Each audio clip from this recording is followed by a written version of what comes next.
Hello and welcome to the Rainy Night Listens podcast. I'm Hailey. And I'm Wyatt, and this is the podcast that you save for a rainy night instead of a rainy day.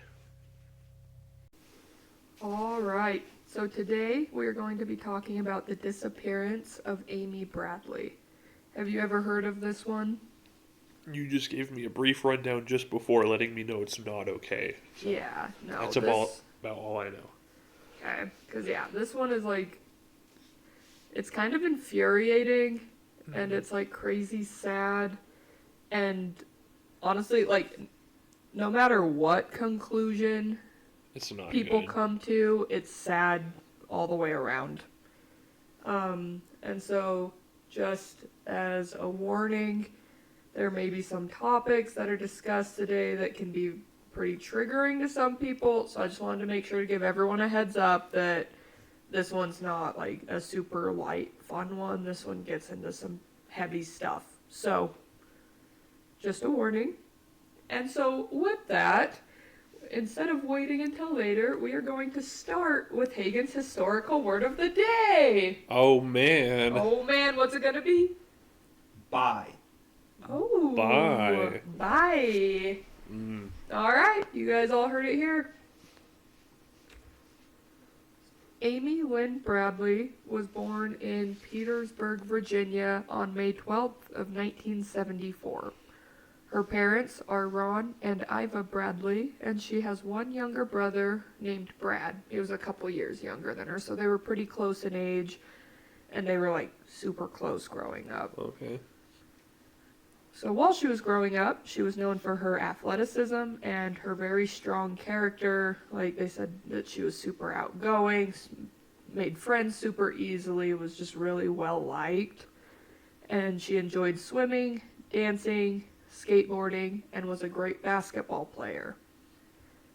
And she was such a good basketball player that she got a scholarship to Longwood University, where she was a starter in more than half of the 87 basketball games that she played over the course of her 4-year degree there.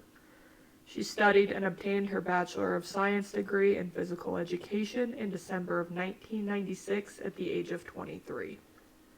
So, super athletic, super good, and so... After she graduated, she got a new apartment, a new dog, and was getting ready to start a new job at a computer consulting firm that I think her aunt and uncle owned. Okay. And during this time, her father and mother, who worked as insurance salesmen, won an all-expenses-paid Caribbean cruise for the two of them. So they wanted to take their two children, Amy and Brad, with them. So they paid for the plane tickets and the cruise fee so that all four of them could go together as a family. Gotcha. That's pretty cool. Yeah, right? That's pretty awesome that they won, this cool trip and wanted to take their kids with them. Yeah. So Amy spent her time leading up to the cruise, getting settled into her new apartment, taking care of her dog. She was tanning in preparation. She was shopping, buying new clothing and stuff. She was pretty excited for it. So on March 21st of 1998, the Bradleys all made it to San Juan, Puerto Rico, where they boarded the Rhapsody of the Seas. The ship was 915 feet long, 106 feet wide, and was 11 stories tall. Oh my gosh. And it had a crew of 765 people and could hold a maximum of 2,416 passengers. So, huge. That's a huge boat. Yeah. So, the cruise they were going on was going to be a 7-day cruise that would take them from San Juan, Puerto Rico, to Aruba, Curacao, St. Martin, St. Thomas, and then back to Puerto Rico. Okay. According to Iva, so Amy's mom, that as they were getting ready and everything, that Amy had purchased around a dozen rolls of film because she wanted to enter the photos she was going to take into a photo contest when they all got back. And so the Bradleys, they all got settled into their shared room, and then they set out to explore the ship. And they were at sea for the remainder of that first day and the following day. And so they just spent their time exploring the ship, going hanging out, like going to like different activities and stuff, and just having a good time together. Okay. On day 3, which was Monday, March 23rd, the ship docked in Aruba. The family went out and went shopping, and then after they shopped around for a while, they rented a Jeep and took it out on the desert.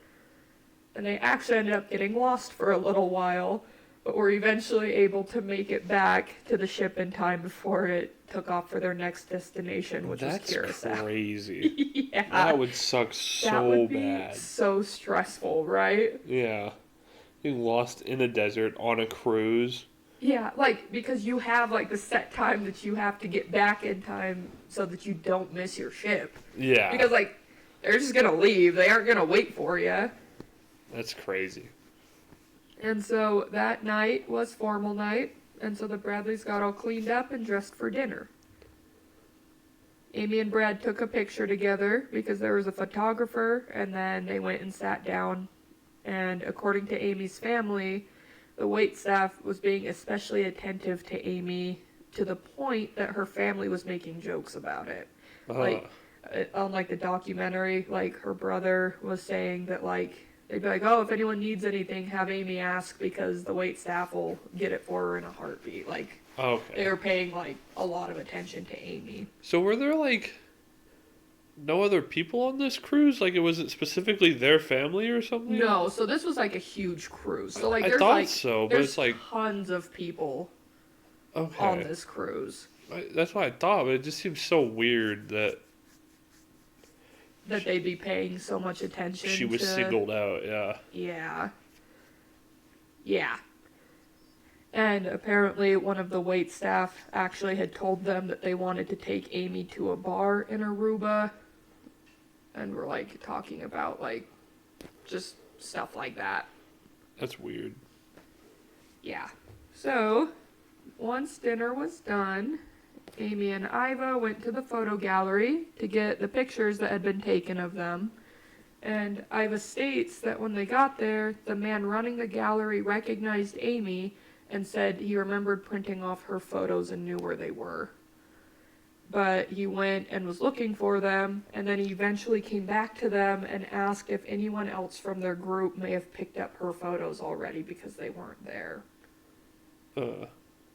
And so they kind of told him no, thought it was like kind of weird, and asked him if he could rerun the photos. So he went and reran them and gave the new ones to them.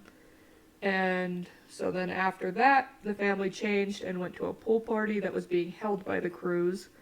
And there was like a limbo contest going on that Brad actually ended up winning. And whenever he got the crown, he put it on Amy's head. And they were just having like a good time. Like they were all just hanging out partying. At around 1 a.m., Ron and Iva told Brad and Amy that they were going to go back to the room to go to bed. Brad and Amy, once they were done with the pool party, went to the disco area and partied together while drinking.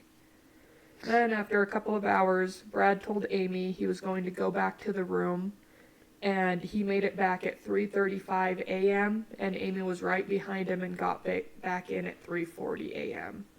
And Brad had said that his parents didn't wake up whenever they both got back, so they both just, like, went out to the balcony. So they walked through their room and then to the balcony of their room.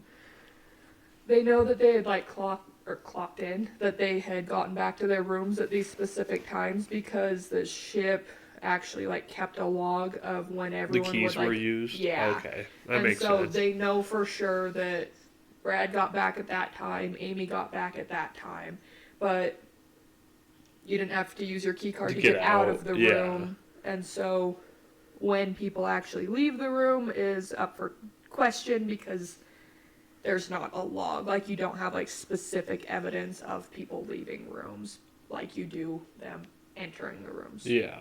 So that comes into play in a little while. But, so Brad and Amy hung out on the balcony and were talking about their night, and Amy brought up the bass player from the cruise's band and said that they were dancing, and he started to get a little handsy with her, so she had to kind of like push him away and kind of tell him to like back off, you know? Yeah. Then after that, they continued talking about other things, and then Brad eventually back into the room and went to bed. And Amy said she wasn't feeling too well, so she was going to stay out on the balcony. And so they told each other goodnight, and Brad went back inside and shut the door behind him. At around 5:30 in the morning, Ron, so the dad, woke up, and he kind of like looked around the room and saw that like Brad was sleeping in the room, and then he like looked out at the balcony, and he could see Amy's legs from the waist down on the balcony. And he said it looked as though she was like sleeping on one of the lounge chairs, but that she looked comfortable, so he didn't like go say anything. So soon he fell asleep again, and then according to him, he suddenly woke up again at about 6 a.m. for some reason, but he doesn't know why he suddenly like woke back up. Yeah. And he looked over and saw that the balcony door was open about 12 to 14 inches. And he saw Amy's shirt from the night before on a piece of furniture in the room, but that Amy wasn't outside on the balcony anymore, and her cigarettes weren't out there either. Oh. And so Ron figured that she had gotten up and left to go get some breakfast. So he got up and set out to find her. And then after searching for her and not being able to find her anywhere, he went back to the shared room and woke up Iva and Brad and told them that he couldn't find Amy. So they started to get a little worried, so they went up and asked some staff to help them locate her. And the family requested to have like a voiceover put out over the ship asking for Amy to like contact someone or to like come to the front desk or something. But the staff told them that it would be disruptive to the other guests because it was 7 a.m. So they needed to keep looking for at least half an hour before they would let security know that they needed to have someone like put a voice page out. Yeah. Or have the staff start helping to look for her. The Bradley family began frantically searching for Amy because they had docked in Curacao and they didn't want the ship to unload before they could find her.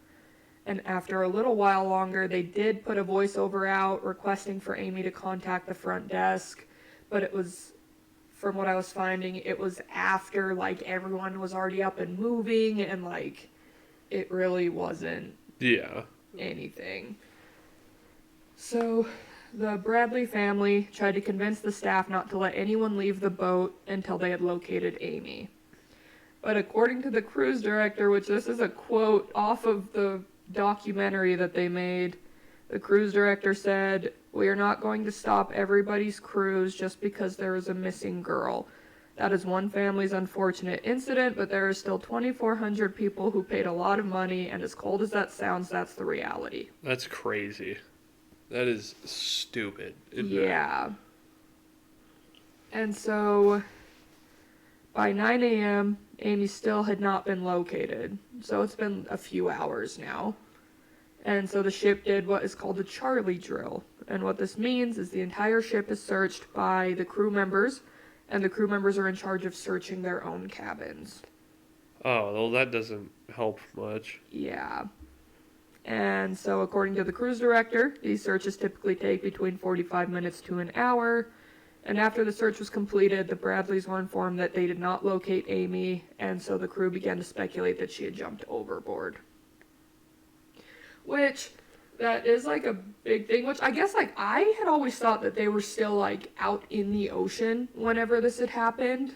Because I was like, oh, maybe she did like just like fall off or something. And if she did, like what are the odds that she would have been able to make it back to shore or would have washed up or anything. But so on this, like the ship, which this is taken from like the website, like amybradleyismissing.com, point E is where the ship would have docked. And so like it's not the open ocean, like it's that's in like very possible to be spotted at least. Yeah, like someone should have been able to find her, right? Yeah. Like, I guess that's what I figure, like, or she would have washed up right there. She would have, like, swam, like, something. But, like, I feel like just this alone, in my mind, I was like, how the heck did they not find her if If she had jumped off. in like this area. Yeah. Like if it was out in the open ocean, I feel like that's one thing, but it wasn't. Like, I don't know. It's super interesting.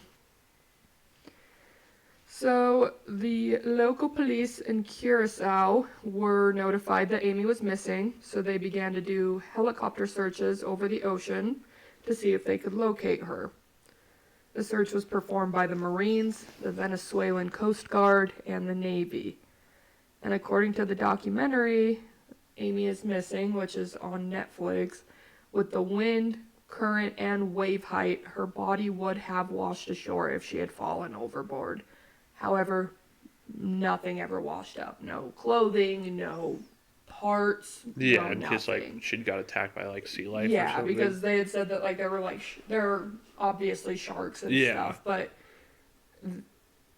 they were saying that like a part would have at least shown up if that's what had happened.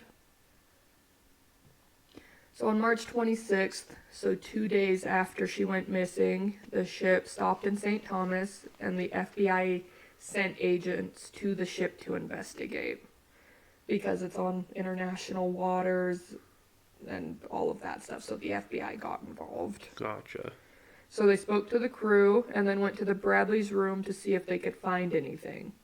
And upon showing up, they realized that the room had been completely cleaned. So even if there was any evidence or anything in the room, it was long gone. They tried to find stuff, but they couldn't find anything because the room had been like thoroughly cleaned. They went out and looked at the balcony and saw that the balcony went pretty high up, like comparatively to like themselves. Yeah. And so they said that there was no evidence indicating that Amy had jumped, or like no direct evidence indicating that. So part of what makes people think that she fell or jumped or something were her sandals were still out on the balcony, but they were placed like very nicely like next to each other. And then the little table that was out there was up against the balcony wall. And so people think that maybe she like climbed up onto the table and then fell overboard, or something like happened. Like maybe she got sick and so she like went and was like throwing up over the side and then something happened and she fell off. Or maybe she had her camera, because I've seen like mixed things on if her camera was still in the room or not. Like some things say that her camera wasn't there, which people think maybe she pushed the table up, was standing on the table trying to get like a cool picture for her photo contest and fell, or just something. Yeah. But I feel like my problem with it is that if the room had been like completely clean, they could have moved her shoes while they were cleaning. They could have moved the table while they were cleaning. Like, Yeah, it doesn't really yeah, like prove anything. yeah, and like that's like the problem with like this whole thing is that there isn't like direct proof of anything. And so it makes it like really hard to know what happened to her.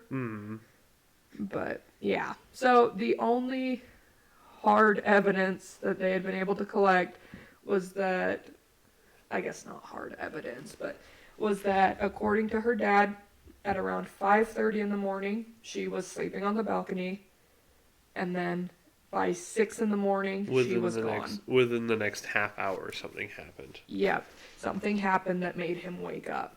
Which people also think that like maybe she fell overboard and yelled, or maybe the table like moved, Wobbled. and so he Yeah. woke up because he heard it, but by the time she was gone, She was gone. Like yeah. Imagining someone who just woke up, their first reaction wouldn't be to look over the side of a boat, which Yeah. Well, and that's, sorry, I just remembered this too. So that's the other thing is, so the balcony door was open. So people speculate that she woke up, came inside, and then either ran back out because she was sick and was going to puke and fell overboard, or she came inside, grabbed her camera, and then went back outside to take a picture and then fell overboard, and that's why the door was open. But then other people think that she came back inside, took off like one of her shirts, like and got ready and left, and the door closing behind her is what woke her dad up. Okay. And so again, like you can see both sides, like Yeah. both things would make sense that Both are a very the door possible would still thing. be open. Like it's weird. It's too open-ended. Yeah. One guy who was on the cruise, he had also won like a work trip there. It was like a different company than what her parents were there for, but he had won that, and so he was in charge of reviewing the footage. Like him and one of his other team members were taking like footage and stuff because they were gonna make like a highlight reel for their job whenever they all got back. Okay. And so he was the one who was in charge of reviewing the footage that was being taken by his team member. And so he found a flyer on his door that had Amy's face on it saying that she was missing and asking people to like come forward. So he began looking at all of the footage and actually found footage of Amy from the night that from like her last night on the ship. And in the footage, she can be seen dancing with a guy that went by the nickname Yellow, which is the bass player in the ship's band. Okay. The FBI interviewed Yellow, and he was later given a polygraph test that he did pass. And they did say, though, that he seemed incredibly bothered, but they didn't know if he was, like, super bothered because he had something to do with her disappearance, or if it was because he had nothing to do with her disappearance. Gotcha. But that he was, like, super bothered. But there are reports from 2 other ladies who were on the ship that claim that they saw Amy that morning. So the morning she disappeared, they claim that they saw Amy and Yellow going up a glass elevator on the ship. And that a little while later, they saw him coming back down the hall that they were in. And he came back alone. Oh. And they thought it was weird because he had been like super flirtatious with those 2 the night before and everything. And they said that he was just like briskly walking past them and didn't even like slow down, but that Amy wasn't with him. Gotcha. And they claim that it happened sometime between 5 a.m. and 6 a.m. But they never used their key cards to go back into the room while they were standing there. So they couldn't have timed it at all? Nope, so the FBI agents couldn't get a specific time that it had happened. Like, one of the ladies had forgotten something in their room, and instead of using their key card, they knocked on the door, and their mom opened it and gave them stuff. But whenever the mom opened it, they're like, told them, it's almost 6 a.m., like, what are you guys still doing? Like, Yeah. out. And so they believe that it was sometime between 5 a.m. and 6 a.m. But there's no direct evidence of the exact time that it had happened because they didn't use their key That cards. sucks really Dude, bad. it's so awful, right? It is. Because it's not their fault. Like, and so I don't want to come off as though I'm like, come on, people, because, like, that just makes no sense, you know? Yeah. But if that key card would have been used, they could have given the specific time that they saw Amy with Yellow, which, if it was before, like if it was way earlier in the morning, it would have pretty much cleared him. But if it was after, then that would have been he would have been a more prime of a suspect. lead to go Yeah. off of to see, like, if he had something to do with it. But yeah, so it's pretty crazy. According to Brad, so her brother, on the morning that Amy disappeared, he was approached by Yellow prior to any announcements being made, and Yellow reportedly said, "Hey man, I'm sorry to hear about your sister." So he just heard it at some point that she was missing. Yeah. So he heard it from the other staff, or he already knew that Amy was gone. Like, that it's the 2 possibilities. Huh. So, on March 27th, the Bradley family, without Amy, just took a plane home from St. Thomas. That sucks. Yeah. In April of 1998, so the month after Amy disappeared, Ron and Brad went back to Curacao to hold a press conference in the hopes of locating her or finding anyone who had any information. So after they had finished the press conference, a man approached them and told them that he drove a taxi there and that on March 24th, so the day she disappeared, he was approached by a woman who he believed to be Amy and said that she was wearing like a white t-shirt, jeans, and apparently Amy had been wearing a white t-shirt under her yellow shirt that she had taken off in the hotel room. And a pair of her jeans were missing from the room. He said Amy asked him where a phone was that she could use, and he pointed her in the direction of a payphone, but that was the last time he saw her. And then he also told them that there are a few places on the island to go check out because they are known as the more dangerous areas that are controlled by a few different mafia groups. And that's where, if anything nefarious were to be happening, that it would be in those areas. So Brad and Ron got with the local authorities and went to investigate the areas, but they didn't find any signs of her or traces of her. Which I feel like there's only so much they could do when it's something like that. They can't just like go in, search a building if they wanted to, so. Yeah. So in August of 1998, so 6 months after she went missing, 2 men were in Curacao on a diving trip. They were at Porto Marie, which is a beach that is reportedly like rarely visited, especially by tourists. And these 2 had just finished a dive and were over washing off their dive equipment when they saw 2 men on either side of a lady walking down the beach towards them. One of the 2 witnesses described the lady as being in very good shape and tan, and he claimed that she looked as though she was about to say something to him when one of the other men stepped forward and just stared at him. And so she turned away, and as she was walking away, he noticed she had a tattoo of Taz, the Tasmanian devil, on her shoulder.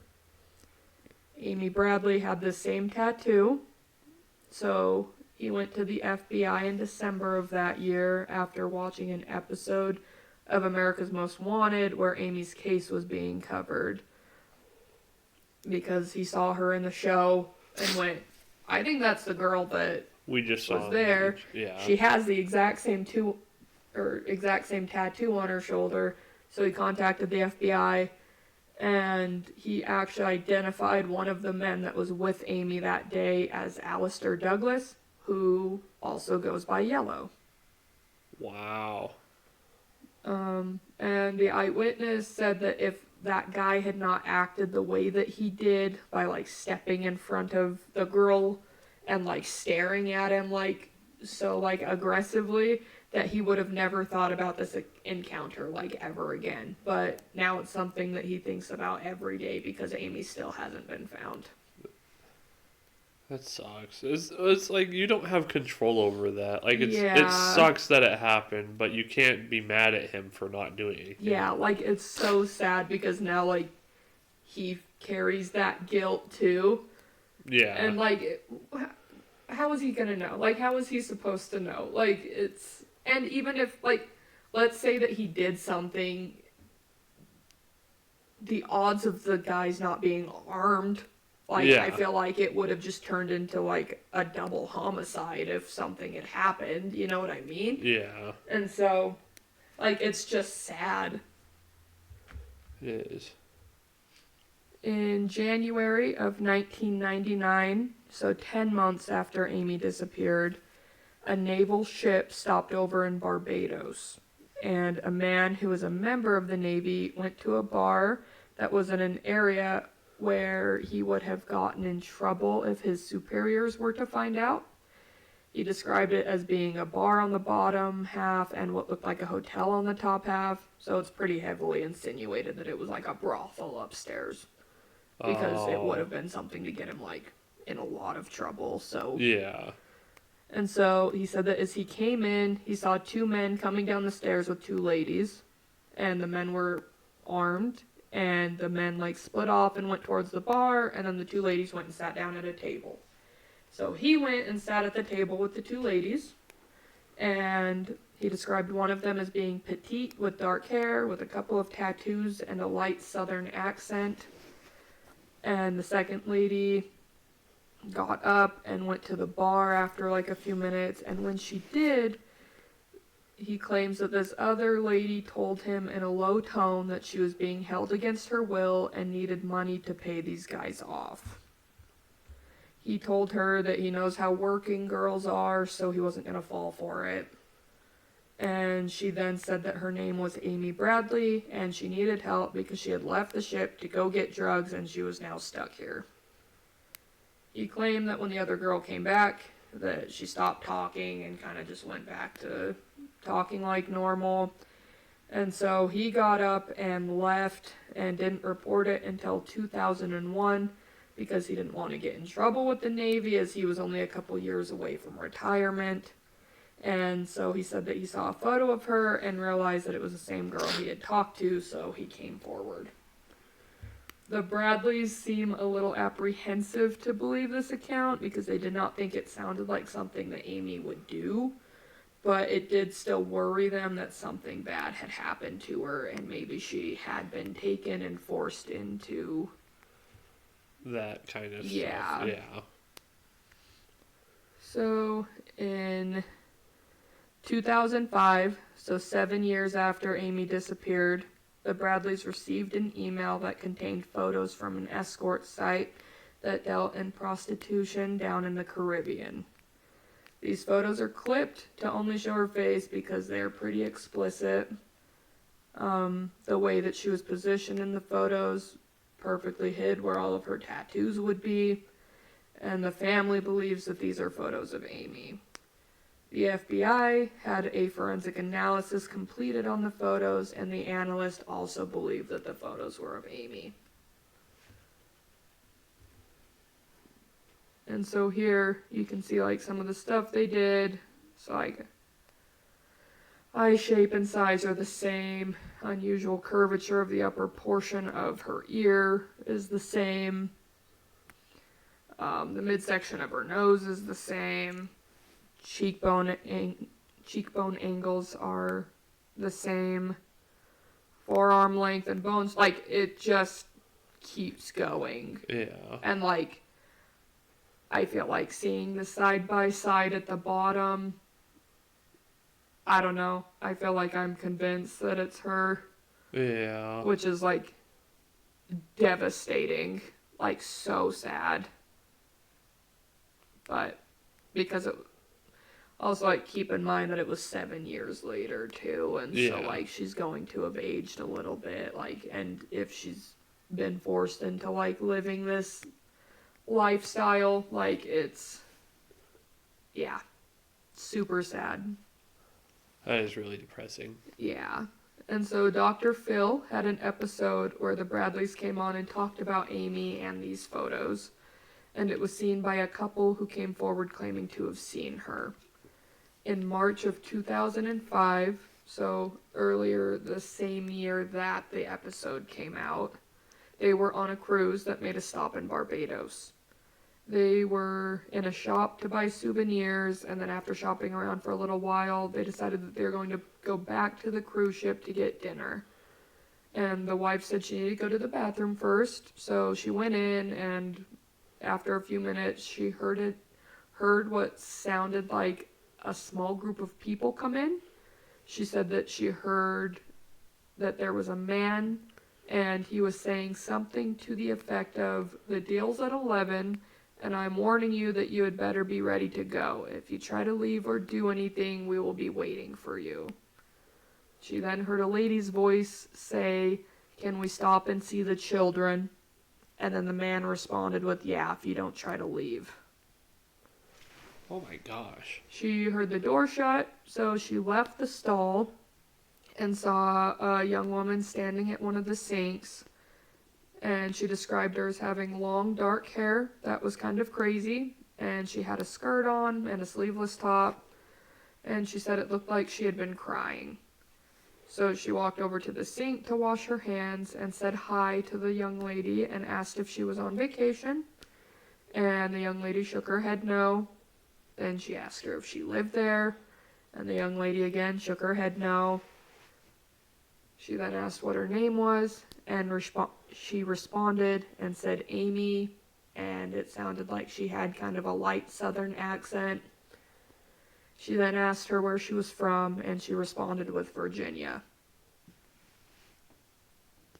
That's really messed up. Yeah. So after hearing this, the lady tried to cheer her up by saying, "Oh, I have a daughter named Amy. Like, you look like you're around the same age as her." Like, like just trying to, like, make her, like, feel better. But she said that whenever she said this, that the girl at the sink, like, looked at her and then started walking towards her and backed her into a wall and was just, like, staring at her. And so she kind of, like, she said that she was, like, feeling, like, really just anxious and, like, uncomfortable in, like, the situation. So she started just saying, okay, well, like, I'm gonna go, and, like, scooted out of the bathroom. And whenever she opened the bathroom door, there were two men waiting right outside of the door that were, like, staring at her. And so she started just going, "Oh, excuse me, sorry," like, trying to make it seem like there wasn't anything happening. Yeah.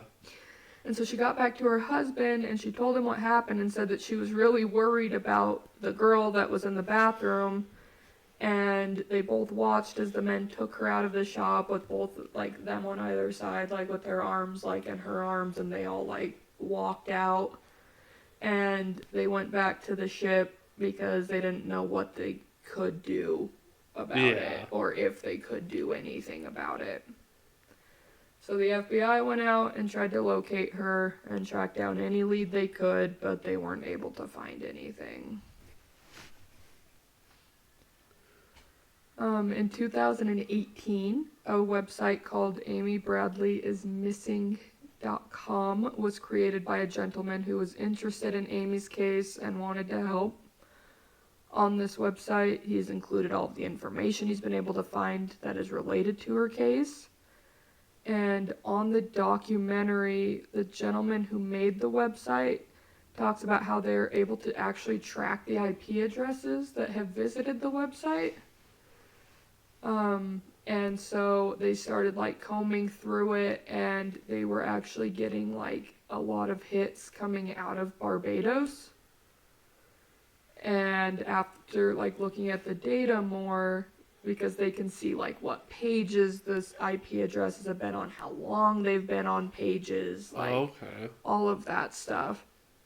And they actually found that they were coming through often, and especially on holidays, family birthdays, family anniversaries.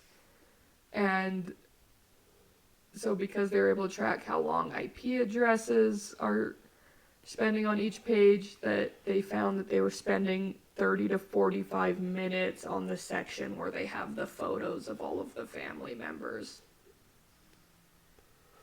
That's crazy. That's not okay. I just... Dude, it's so sad.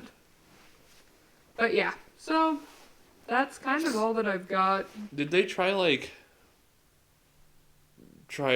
make it look how she would look aged? Yeah, so this is, like, the age progression from the FBI's website. So, like, this is her, like, missing person poster.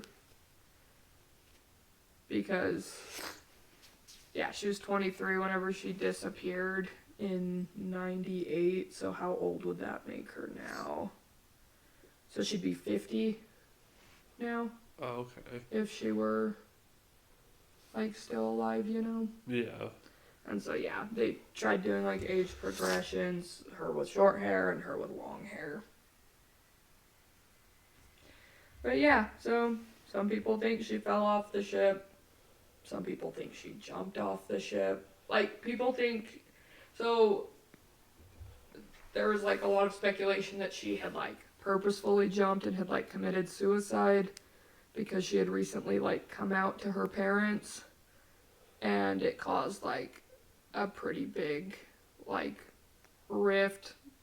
And She had also just like recently broken up with one of her like girlfriends. But come to find out, her and her girlfriend had they had actually like met up like right before she left on the cruise, and were talking about working things out whenever they got back.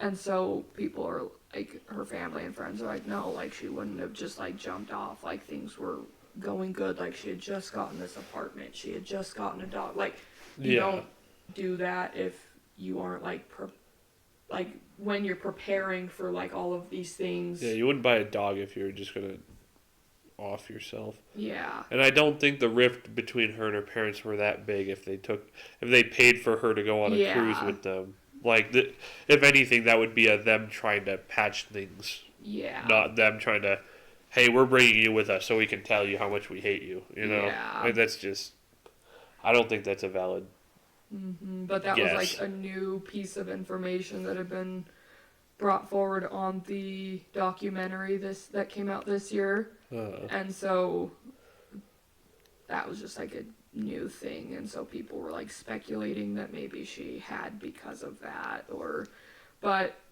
it doesn't sound like she had the behavior of someone who was going to do that. Yeah. Do you want to hear like the most like devastating thing? Which everything about this is devastating, but you want to hear one of them?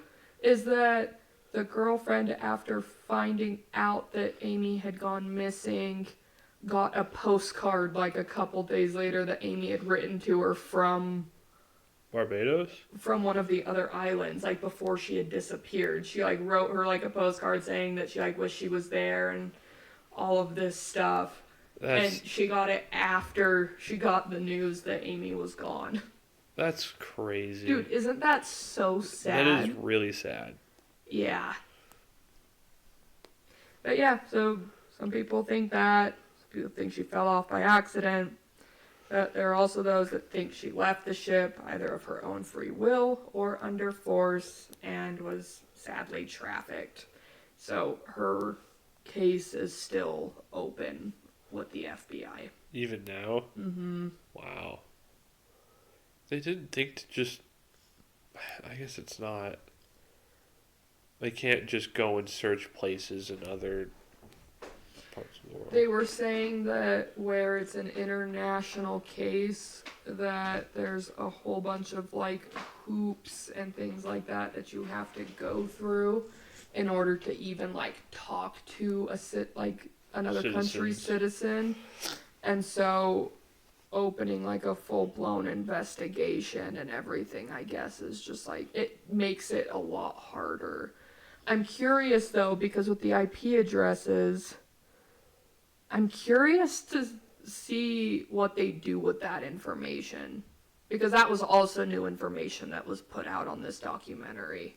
Oh, okay. So you think they might act upon said information? Yeah. Try to track people down and ask for their testimonies? That's what I think. Like, I feel like... It's just gross that it was on occasions, because if you're going to call in an escort for something for someone, it would be on an...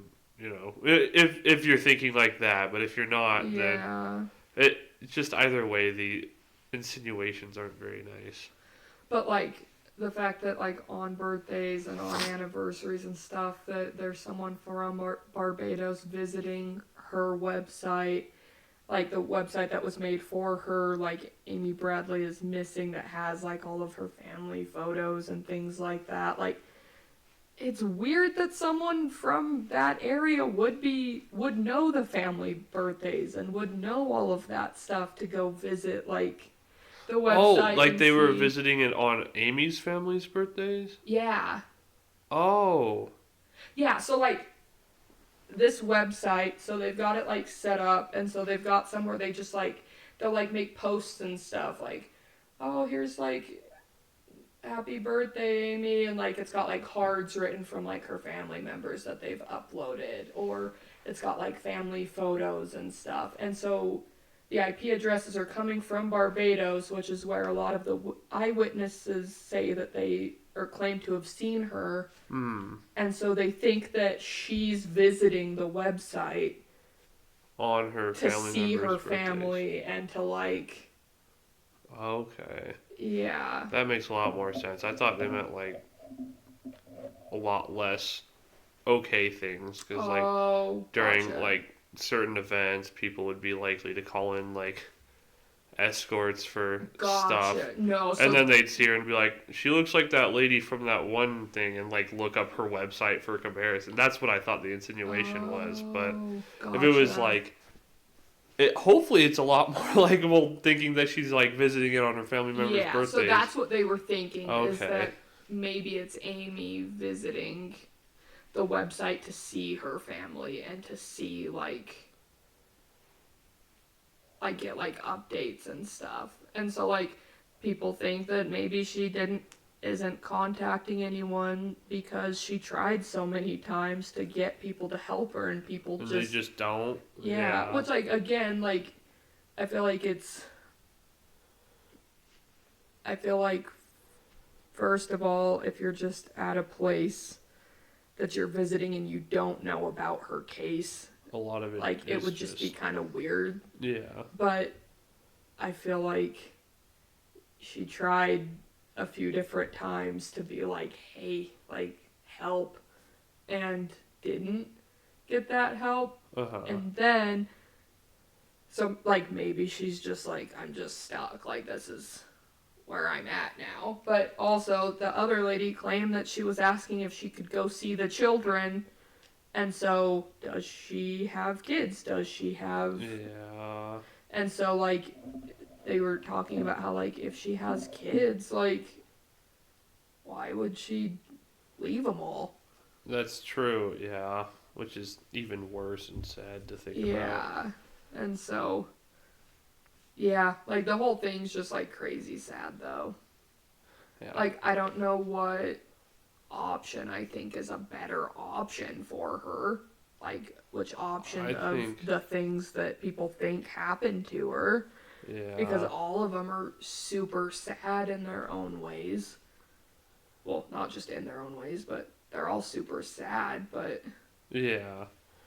It's really messed up to think about, no matter how you put it. Like, Yeah. it's almost her jumping off the side of the ship is the biggest mercy to her compared to yeah. what she has to go through. But Just, yeah. just for, like, a point to make, if anyone ever finds himself in this position, never lose hope, you know? Yeah. Don't just think that's how your life's going to be, because all it takes is one person catching on and doing something about it, you know? Mm-hmm. Because it's so easy to lose the will, you know, in a position like that. But Yeah. all it takes is one lucky break, and you only get the lucky breaks if you try to get them, you know. Yeah. Well, and I I don't feel know. like It's just really sad. yeah, and I feel like it'd be really easy to be like, oh, like some tweaker like just talked to me and was weird or something like Yeah. that person was acting really sketchy, you know, but like I don't know. I almost feel like it's better to err on the side of like contact an authority. Like it's not like you have to stay there the whole time to see what happened. Like give your report and then move on. And like Yeah. worst case scenario, it doesn't go anywhere. Yeah, they're not gonna call you and say, "Hey, what you told us was nothing." Like Yeah. they're not going to. They'll Best take case your. scenario. They'll tell you, "Hey, that was helpful. Thank you." Yeah, best case scenario, someone gets saved. Like, Yeah. but like, if the worst case scenario is that nothing happens, then Then your day goes on all the same. Yeah. Like, don't at no point will authorities contact you and tell you that you wasted their time. And if they did, they shouldn't have a job. Like that's yeah, if something like this happens and you feel like you have information, to tell the proper authorities the information. They're not going to tell you that you wasted their time. And if they did, then I don't think they were the authorities. yeah, But I don't know. Even if it's nothing, it might be something, you know. mm-hmm. I don't know. I feel like I lean a lot more towards she got like trafficked. Yeah. How they got her off the ship, it sounds- I don't know. Well, But everyone I feel was like going that's off what I the lean ship, towards. and the crew wasn't doing anything about it. So it's very easy that they had her at a point where she felt like she was powerless. and just went off the ship with them. Yeah. And then once they were in a city, it's so much easier to get someone where you want them to be, I'd imagine, because they're in a populated area. You know, like take them to a specific spot where there's more people with them, and there's nothing she can do about it, you know? Like they waited Yeah. until after people were like practically getting off the ship to say anything, which is ridiculous. Yeah. It's super sad. It is. But let us know what you guys think. And if anyone has any information on her, take it forward. Like, Yeah. let people know. Because it could help someone out. Yeah. Best case scenario, you may save a life from a future of. It's not even a future you'd want to describe, honestly. Like that's not something that you'd want anyone to go through. Yeah. But yeah, so let us know what you guys think. And we will catch you guys next time. Bye. Bye.